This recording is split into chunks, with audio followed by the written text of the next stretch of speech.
빌립보서 2장 19절부터 30절까지 있는 말씀입니다. 제가 먼저 읽겠습니다.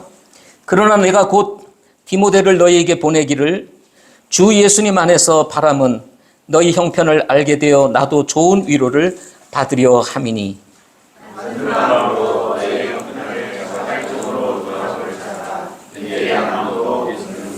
모든 사람이 자기의 일을 추구하고 예수 그리스도의 일들을 추구하지 아니하되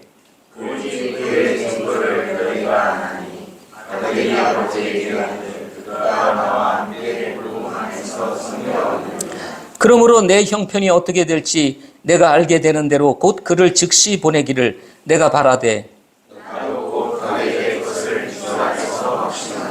그럼에도 나는 나의 형제요 함께 수고하는 자요 동료 군사요 또한 너희의 사자로서 내게 부족한 것들을 공급한 자인 에바브로 디도를 너희에게 보내는 것이 필요한 줄로 생각하였노라.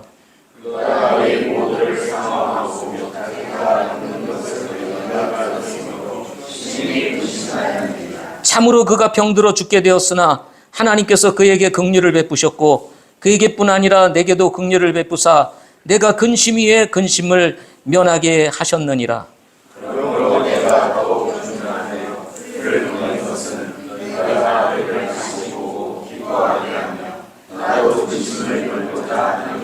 그런즉 주 안에서 모든 기쁨으로 그를 받아들이고 또 그런 자들을 존귀하게 여기라.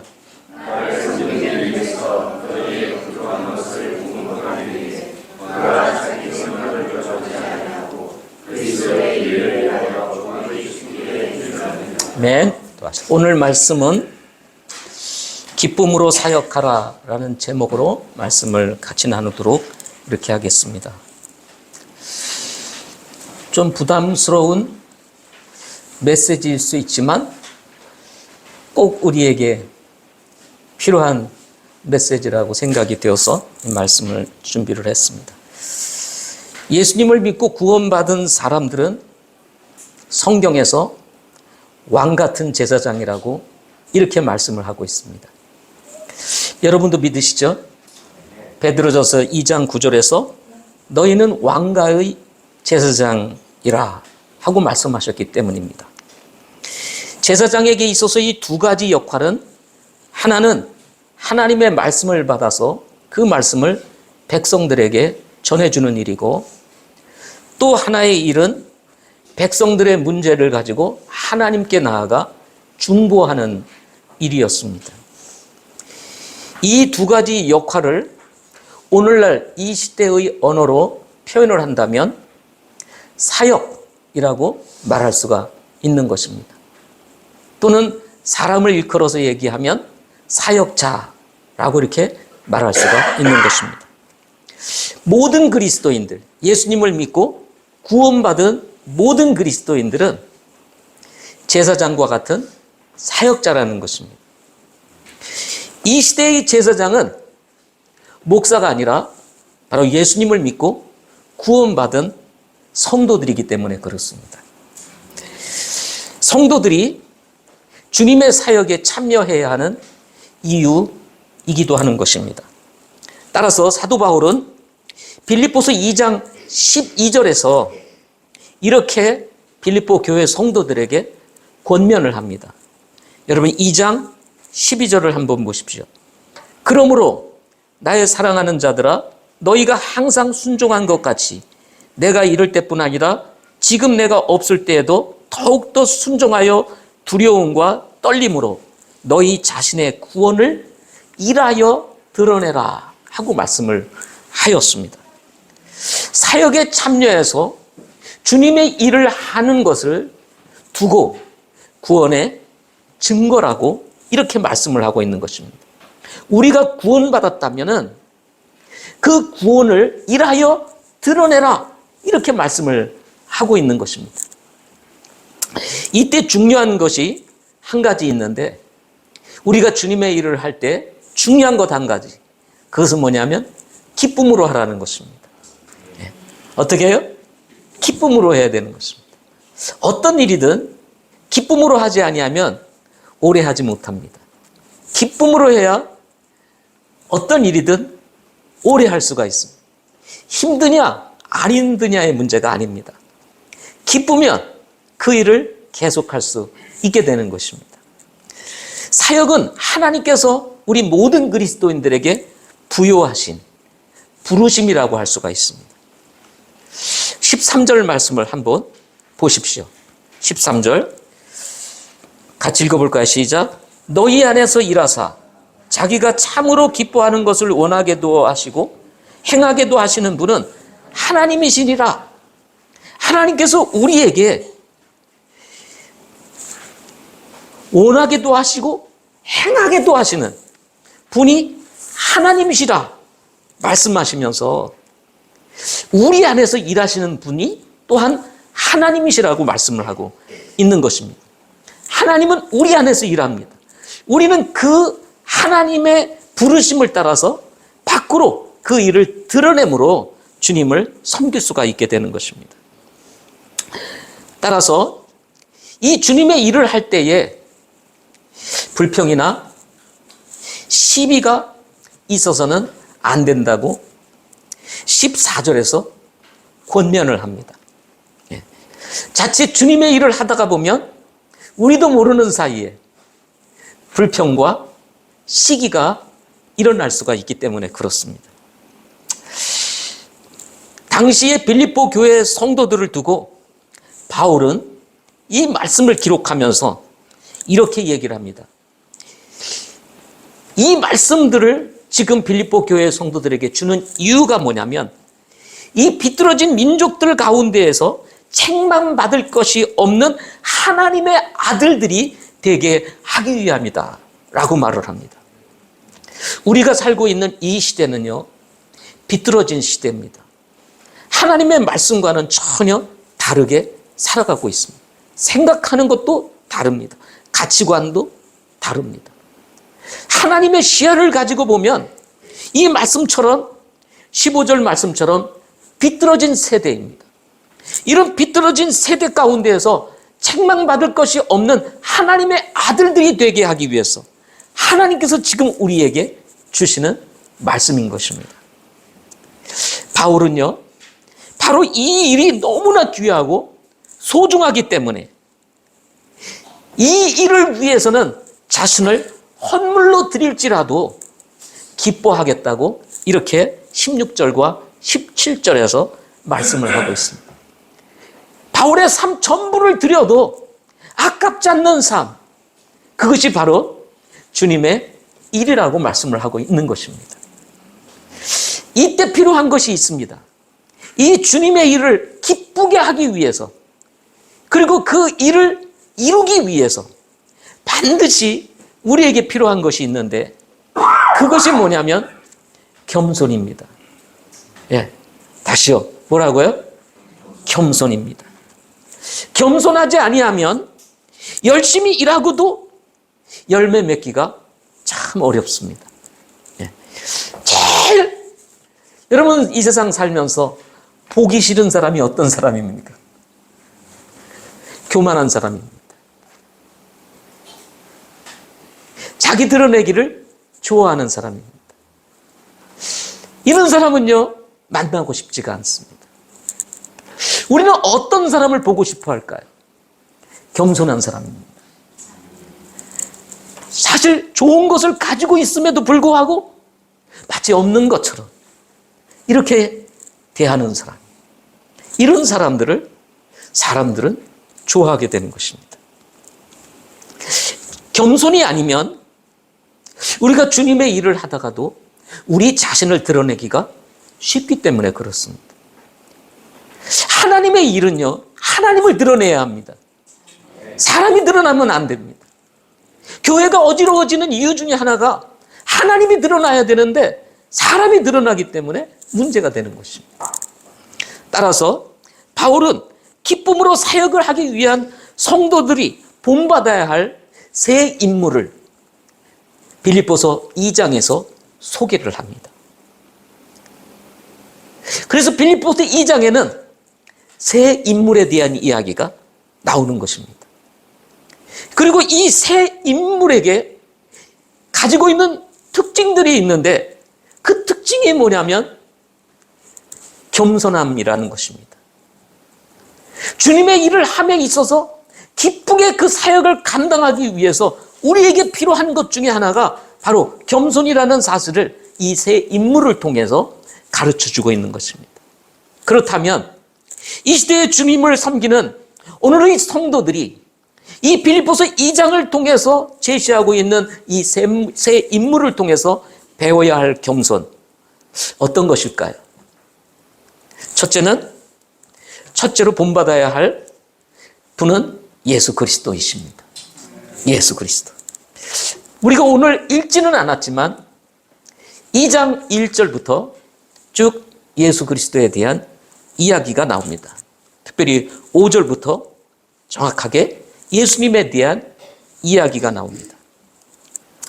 우리가 잘 알고 있듯이 예수님은 성도들의 절대적인 모범이신 분이십니다. 그분은 겸손 그 자체이십니다. 네. 겸손 그러면 그냥 주님이신 거죠. 네. 그래서 주님을 닮아가게 되면 자연스럽게 우리도 겸손한 사람이 될 수밖에 없는 것입니다. 겸손이 아니면 그것은 주님이 아닙니다. 교회 안에서 우리가 겸손해야 하는 이유, 주님의 일을 하면서 우리가 겸손해야 하는 이유가 여기에 있는 것입니다. 왜? 우리는 모두가 예수님을 믿는 사람들이기 때문에 그렇습니다. 예수님은 오늘 본문 1장 5절 이하에 있는 내용을 쭉 보게 되면 하나님과 동등함을 빼앗긴 것으로 생각하지 않는 분이시라고 이렇게 소개하고 있습니다. 6절 말씀을 보십시오. 그분은 하나님의 영체로 계심으로 하나님과 동등함을 강탈로 여기지 아니하셨다고 말씀합니다. 하나님과 동등한 분이신데 그분이 낮고도 낮고 천하도 천한 사람의 몸으로 이 세상에 오셨습니다. 이것을 강탈로 여기지 아니했다. 이렇게 말씀을 합니다. 예수님이 하나님의 자리에서 사람의 자리로 내려온 것은 억지로 인색함으로 정말 어쩔 수 없어서가 아니라 자원함으로 기쁨으로 즐거움으로 이 일을 행하셨다는 사실인 것입니다. 그뿐만 아닙니다. 그분은 하나님이라고 하는 이 신분을 벗어버리고 사람의 몸을 입으셨을 뿐만 아니라 스스로 무명한 자가 되었다고 이렇게 말씀을 합니다. 7절 말씀을 보십시오. 스스로 무명한 자가 되사 자기 위에 종의 형체를 취하시고 이렇게 말씀을 하셨습니다. 스스로 무명한 자가 되었습니다. 가장 위대하신 우리 주님께서 그분은 하나님이시잖아요. 그런데 스스로 무명한 자가 되어 이 사람의 몸으로 그것도 마국간에서 태어나는 어떻게 보면 불행한 탄생과 같이 보이는 모습으로 이 세상에 오셨다는 것입니다. 그리고는 이어서 말하기를 그분은 그냥 무명한 자로 끝나는 것이 아니라 종의 형체를 취하셨다고 그랬습니다. 스스로 그분은 종이 되기로 결정을 하신 것입니다. 왜냐하면 그분이 이 땅에 오신 이유는 우리를 섬기기 위해서 오셨기 때문이셨습니다. 섬기기 위해서 필요한 것은 바로 종이 되는 것이었습니다. 종이 되는 것. 종의 마음을 가지지 않고서는 섬김이 결코 쉽지 않기 때문에 그렇습니다. 따라서 그분은 사람의 모양으로 나셨을 뿐만 아니라 종의 형체를 취하셨을 뿐만 아니라 자기를 낮추시고 죽기까지 복종하셨다. 이렇게 말씀을 하고 있는 것입니다. 종은요, 자기를 위해서 죽는 사람이 아닙니다. 종은 다른 사람을 위해서 죽는 사람입니다. 주님은 그래서 우리를 위해서 스스로 자신의 생명을 내려놓으신 분이시라는 것입니다. 물론 그 결과는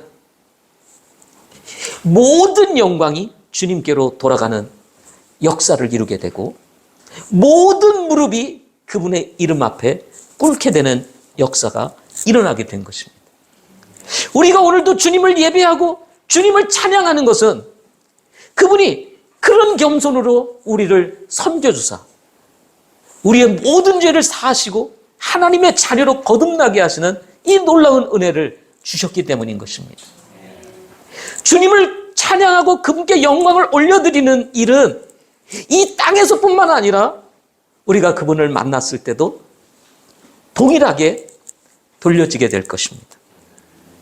여러분, 영광이 그냥 얻어지는 것이 아닙니다. 영광은 정말 값진 희생을 통해서 얻어지는 것입니다. 우리가 잘 알듯이 지난 월요일인가요? 목요일인가요? 목요일인가요? 금요일인가요? 기억이 잘 안 나요. 요즘은 깜빡깜빡해서. 한국하고 브라질하고 친선 축구대회가 있었습니다. 보셨나 봐요.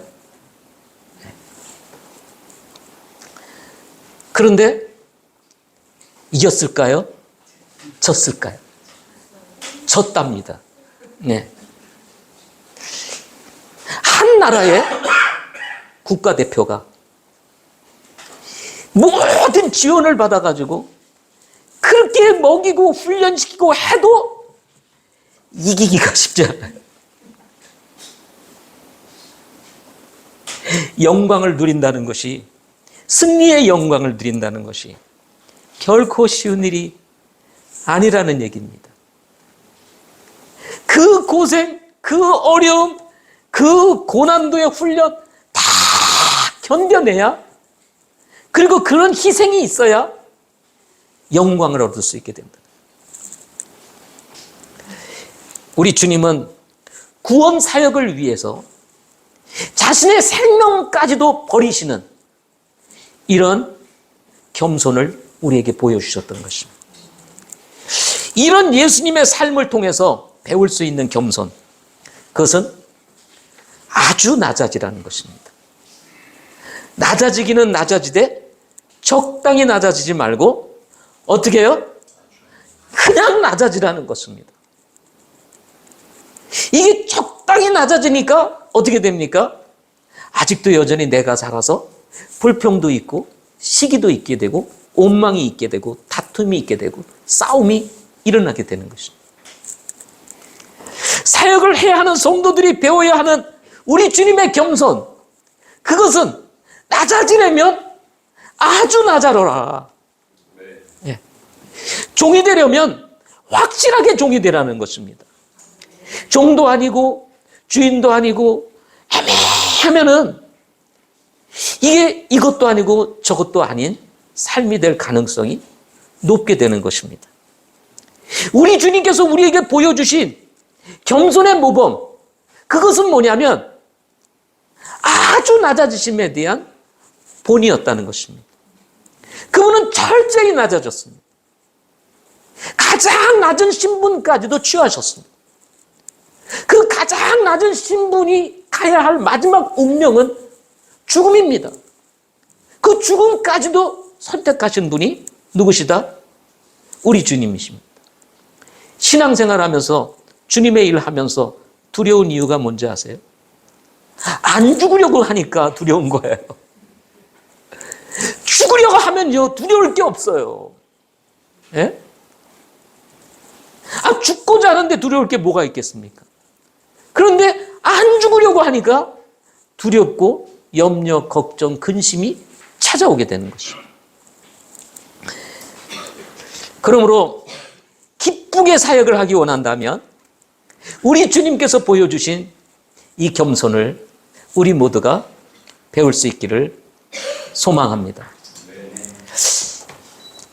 낮아집시다. 옆에 계신 분들에게 한번 얘기하겠습니다. 낮아집시다. 네. 낮아지려면 확실하게 낮아집시다. 네. 아멘. 네. 우리 형제끼리 싸우는 이유가 뭔지 알아? 낮아지질 않으니까. 내가 더 낫다고 생각하니까. 내가 형보다 나, 뭐 이런 생각이 있으니까 싸우는 거예요. 근데 아, 그래, 형이 최고야. 아니야, 네가 최고야. 그러면 서로 안 싸우게 되는 겁니다. 아멘. 두 번째 본입니다. 그것은 두 번째 우리가 본받아야 할 분은 디모데입니다. 디모데. 22절 말씀을 보겠습니다. 22절. 같이 읽겠습니다. 시작. 그러므로 내 형편이 어떻게 될지 내가 알게 되는 대로 곧 그를 즉시 보내기를 내가 바라되. 내가 잘못 읽었나요? 23절에 오직 그의 증거를 너희가 안 하니 아들이 아버지에게 하듯 그가 나와 함께 복음 안에서 섬겨왔느니라 고 말씀했습니다. 22절이 23절로 보이고 23절이 22절. 참 큰일 났습니다. 예. 디모데를 통해서 배우는 겸손은 어떤 겸손이냐면 아주 가까이서 섬겨라 하는 것입니다. 섬기려면 어떻게 섬겨라? 가까이서 섬겨라 하는 것을 디모데를 통해서 보여주는 것입니다. 바울의 고민이 있었습니다. 빌립보 교회 성도들을 돕기 위한 바울의 고민이 있었는데 그 고민이 뭐냐면 이 빌립보 교회 성도들의 그 형편을 알기 위해서 사람을 보내야 되겠는데 보낼 사람이 없는 것이었습니다. 그런데 가만히 보니까 마음에 탁 드는 사람이 한 사람이 있었던 것입니다. 그게 누구였습니까? 바로 디모데였습니다. 19절 20절 말씀을 한번 보십시오. 그러나 내가 곧 디모데를 너희에게 보내기를 주 예수님 안에서 바람은 너희 형편을 알게 되어 나도 좋은 위로를 받으려 함이니 같은 마음으로 너희 형편을 자발적으로 돌아볼 자가 내게 아무도 없느니라 하고 말씀을 하고 있습니다. 이 빌립보 교회 성도들의 형편을 돌아보기 위해서 사람을 좀 보내야 되겠는데 바울과 같은 마음을 가지고 돌아볼 사람이 없는 거예요. 그런데 누가 있어요? 디모데가. 그래서 내가 바람은 하고 얘기를 하면서 이 디모데를 보내고 싶은 마음을 이 말씀에 기록하고 있는 것입니다. 디모데의 이름의 뜻은 하나님을 공경한다는 뜻을 가지고 있습니다. 디모데는 자신의 이름과 같이 하나님을 공경하듯 바울을 아버지처럼 섬겼던 바울의 영적인 아들이었습니다. 하나님께서 늘 우리 곁에 있듯이 바울 곁에 늘 있었던 사람, 그 사람이 누구였습니까? 그 중에 한 사람이 디모데였던 것입니다. 바울이 그래서 그렇게 말하고 있는 것입니다. 같은 마음으로 너희 형편을 자발적으로 돌아볼 자가 내게 아무도 없는데 누가 있다는 거예요? 디모데가 있다는 것입니다. 여러분이 잘 알듯이 디모데가 아들이 아버지에게 하듯 바울을 섬겼다 할지라도 당사자인 바울이 야, 디모데야말로 나를 아버지처럼 섬겼어 라고 말을 하지 않는다면 그건 소용이 없는 것입니다. 그래요, 안 그래요? 부모는요, 자식을 사랑한다고 그렇게 사랑해도 자식은 부모에게 나에게 한 것이 뭐가 있어? 이렇게 말하는 경우들이 많습니다. 그래서 충격을 받는 거죠. 또 부모 또한 마찬가지입니다. 자녀가 부모를 공경한다고 공경을 하는데 부모 입장에서는 아닌 경우도 있다는 것입니다. 그런데 바울과 디모데의 관계는 그게 아니었습니다. 바울은 디모데가 자신을 어떻게 섬겼는지를 너무나 잘 알고 있었습니다. 그래서 디모데를 보내고 싶은 마음, 그리고 바울의 마음을 가진 사람이라고 빌립보 교회 성도들에게 소개를 하고 있는 것입니다. 앞에서도 읽었던 것처럼 여러분 한번 다시 읽어드리겠습니다. 아들이 아버지에게 하듯 그가 나와 함께 복음 안에서 섬겨왔느니라. 아들이 아버지에게 하듯 그가 나와 함께 복음 안에서 어떻게 했어요? 섬겨왔느니라. 여기 섬겨왔다는 이 단어를 가만히 묵상해 보면 어느 날 한번 섬긴 것이 아니라 과거로부터 지금까지 계속해서 바울을 그렇게 섬겨왔다는 것입니다. 진행형으로 이루어지고 있어요. 예. 바울에게 있어서 디모데는 아들과 같은 관계일 수밖에 없는 이유였던 것입니다. 그만큼 디모데는 바울을 가까이 했다는 사실입니다. 적당히 가까이 한 것이 아닙니다. 아주 가까이 했다는 사실입니다. 사도행전 16장 1절부터 3절에 보면 이 바울과 디모데의 만남은 바울의 전도 여행 중 루스드라라고 하는 곳에서 만나게 되었습니다. 이 루스드라에서 디모데와의 만남을 시작으로 해서 부모의 동의를 얻어가지고 이 디모데가 바울을 따라가게 됩니다.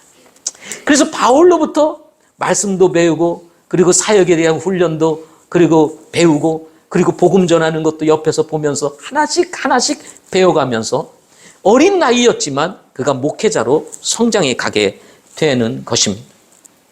얼마나 가까이 있었으면 아버지와 아들이 되었겠습니까?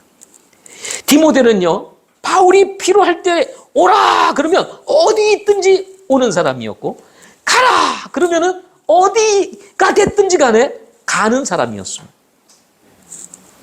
사도행전 17장 5절에 보면 바울을 인도하는 사람들이 데리고 아덴까지 이르러 바울에게서 실라와 디모데를 자기에게로 속히 오게 하라는 명령을 받고 떠났다 하는 말이 나옵니다.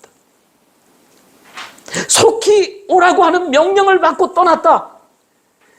이 말은 다른 말로 하면은 디모데가 그 명령을 받는 순간 어떻게 했을까요? 즉각 반응을 한 거죠. 사도행전 19장 22절에 보면 자기를 돕는 사람 중에 디모데와 에라스도 두 사람을 마게도냐로 들여보냈으나 자기는 얼마 동안 아시아에 머물렀다 하는 말이 나옵니다. 머물게 하면 머물고 가라고 하면 가고 오라고 하면 왔던 사람, 바로 그 사람이 디모데였다는 것입니다. 사역은요, 앞서가는 사람이 있는가 하면 따라가는 사람이 있습니다. 진정한 겸손은 이렇게 따라가야 할 때 철저히 가까이 있어 바울과 같은 마음을 가지고 행하는 것이 겸손이라는 것입니다. 자기 생각대로 가는 것이 겸손이 아닙니다. 자기가 원하는 대로 살아가는 것이 아닙니다. 자기가 원하는 방식으로 일하는 것이 겸손이 아닙니다. 바울이 원하는 방식, 바울의 마음과 같은, 더 나아가서는 주님의 마음과 같이, 주님의 마음이 바울의 마음이었기 때문입니다. 따라서 우리의 생각을 내려놓고 이 디모데와 같이 바울의 마음을 가지고 그의 곁에서 함께 했던 이 디모데, 이것이 우리가 사역을 함에 있어서 배워야 할 또 다른 겸손인 것입니다. 이런 아름다운 모습을 통해서 팀을 이루어서 사역을 한다면 그 열매는 클 것이라고 믿게 되는 것입니다. 바울의 사역을 이룰 수 있었던 그 배경에는 바로 이런 디모데가 있었기 때문이라는 것입니다. 마지막 세 번째로 본받아야 할 사람은 에바브로 디도입니다. 에바브로 디도를 통해서 배우는 겸손은 무엇일까요? 좀 굉장히 극단적인 것 같이 느껴지는 말씀인데요. 성경에 나오는 말씀이니까 전해드리도록 하겠습니다. 에바브로를 통해서 배우는 겸손은 다 주는 겸손입니다. 어떤 겸손이요? 다 주는 겸손. 적당히 주지 말고 어떻게 주자? 다 주자. 물론 여기에는 균형이라는 게 있습니다. 에바브로디도는 바울에게 있어서 형제요, 함께 수고한 자요, 동료 군사요, 또한 너희의 사자로서 내게 부족한 것을 공급한 자라 하고 25절에 소개를 하고 있습니다. 에바브로는 철저히 헌신된 사람이었습니다. 필요하다고 하면, 필요하다고 생각되면 그것이 무엇이 됐든지 간에 그것을 공급해 주는 사람이 누구였느냐? 에바브로디도였다는 것입니다. 문제는요, 이 에바브로디도가 얼마나 수고하며 헌신하며 정말 아낌없이 주님 앞에 드리고 사역을 위해서 자신의 삶을 드렸는지 26절에 보면 병이 들었다고 말합니다. 병이 들 정도였어요. 따라서 에바브로디도를 아는 성도들이 이 병든 에바브로디도를 위해서 근심했다고 성경은 얘기를 합니다. 이 말은 단순히 그냥 염려하고 걱정하고 근심하는 정도가 아니라 당연히 우리는 예수님을 믿었기 때문에 그 근심을 가지고 뭐를 했을까요? 기도를 했습니다. 기도를 했습니다. 기도를 했을 것이라고 저는. 흩어져 있는 성도들이 이 소식을 듣고 기도 안 하겠어요? 더군다나 아낌없이 헌신하며 주님을 섬기고 있는 이 에바브로디도를 아는 사람은 에바브로디도가 어떤 사람인지를 너무나 잘 아는 거예요. 그런 사람이 병들었다는 소식을 들었을 때 근심만 했겠어요? 마땅히 기도했을 것입니다. 우리는 주 안에서요, 아직 우리가 부족하지만 누가 좀 몸이 아프다 그러면 기도해요, 안 해요? 해요. 걱정이 되기 때문에 기도하는 것입니다. 걱정으로만 해결되는 것이 아니라 주님의 은혜가 필요하고 주님의 도움이 필요하기 때문인 것입니다. 그랬더니 하나님께서 어떻게 하셨습니까? 27절 말씀을 보십시오. 27절. 같이 읽어보겠습니다. 시작. 참으로 그가 병들어 죽게 되었으나 하나님께서 그에게 긍휼을 베푸셨고 그에게뿐만 아니라 내게도 긍휼을 베푸사 내게 근심 위에 근심을 면하게 하셨네요. 그렇게 신실하게 헌신된 이 에바브로디도가 병들어 죽게 되었을 때 바울도 걱정이 된 거예요. 근심하게 된 겁니다. 예? 야, 이런 사람이 세상을 떠나면 내 사역에 얼마나 어려움이 있을까. 그래서 근심 위에 근심을 가지고 있었는데 그것을 어떻게 하셨다고 그랬어요? 면케하셨다 이렇게 말씀하십니다. 근심을 면케하셨다는 것은 무슨 말이에요?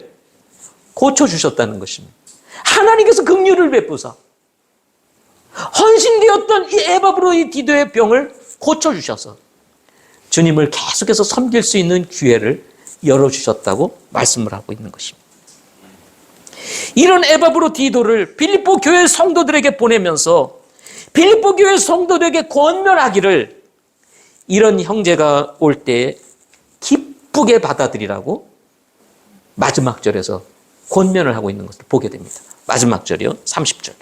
나를 섬기는 일에서 너희의 부족한 것을 공급하기 위해 그가 자기 생명을 돌보지 아니하고 그리스도의 일을 위하여 거의 죽기에 이르렀느니라. 그래서 29절에 그를 기쁘게 받아들이라고 이렇게 말씀하면서 설명을 하고 있는 것입니다.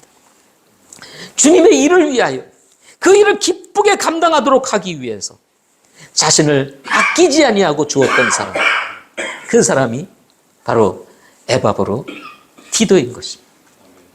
바울에게 디모데가 있었다면 또 에바브로디도와 같은 사람이 있어서 이 바울의 필요를 공급하며 자신의 생명을 돌아보지 아니하고 정말 함께 주님을 섬겼던 이런 사람이 있었기에 누가 있었어요?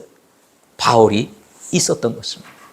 바울의 그 위대한 사역 그 가운데는 이런 헌신된 사람들이 있었기 때문에 가능했다는 사실인 것입니다. 우리가 믿기로는 하나님께서는 이런 사람들을 쓰신다는 것입니다. 주님께서 자신의 전부를 주신과 같이 전부를 드리는 사람, 이런 사람을 하나님은 쓰신다는 것입니다. 이런 사람은 불평하거나 시기하거나 원망하지 않습니다. 기쁨으로, 즐거움으로, 차원함으로 주님을 섬기게 되는 것입니다. 죽기로 각오한 사람이 뭘 걱정하겠습니까? 뭐가 문제가 되겠습니까? 무엇이 귀하고 무엇이 소중하고 무엇이 가치 있는지를 알기 때문인 것입니다. 빌립보서 2장을 통해서 예수님을 비롯하여 디모데와 에바브로디도를 우리는 배웠습니다. 우리 주님을 통해서 아주 낮아지고 그 낮아짐은 기꺼이 자신을 다 드리는 분으로 우리에게 나타내 주셨습니다. 그분은 늘 우리와 가까이 계셨고 지금도 우리 안에 계십니다. 그분을 본받아 주님을 섬겼던 디모데, 그분을 본받아 주님을 섬겼던 에바브로디도, 더 나아가 바울조차도 주님과 같이 낮은 심령으로 가까이서 자신의 모든 것을 드려 주님을 섬겼던 것을 보게 되는 것입니다. 우리도 주님을 본받아서, 바울을 본받아서, 디모데를 본받아서, 에바브로디도를 본받아서 주님을 섬기는, 기쁘게 사역하는 우리 서귀포 성도들이 될 수 있기를 소망합니다. 기도하겠습니다.